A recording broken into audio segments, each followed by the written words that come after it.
உங்கள் பர்த்டே மந்த்துக்கு உங்களுக்கு ஓஷன் கொடுத்துருக்கு, அது நீங்கள் ஸ்விம் பண்ணிங்களா மாட்டிங்களான்னு கமெண்டில் சொல்லுங்கள்.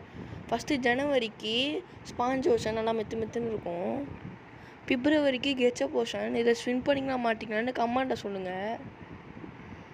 மார்ச்சுக்கு வந்து பஞ்சு மிட்டாய் ஓஷன், இதை ஸ்பின் பண்ணிங்களா.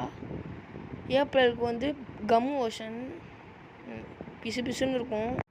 மேக்கு வந்து சுகர் ஓஷன், சால்ட்டு தான் இருக்கும், சுகரே இருக்குது. ஜூனுக்கு வந்து ஆரஞ்சு ஜூஸ் ஓஷன், நல்லா தான் இருக்கும். ஜூலைக்கு வந்து ஐஸ்கிரீம் ஓஷன், நல்லா சாப்பிட்டுனே குளிப்பேன் ஐஸ்கிரீமில். ஆகஸ்ட்டுக்கு வந்து இது சூப் ஓஷன், நீங்கள் குளிப்பீங்களா. செப்டம்பருக்கு வந்து சிவிங்கம் ஓஷன். அக்டோபருக்கு வந்து ஏர் ஓஷன், இதில் எப்படா ஸ்விம் பண்ணுறது. நவம்பருக்கு வந்து லிஃப்டிக் ஓஷன். டிசம்பர் சாரி மன்னிச்சுக்கோங்க.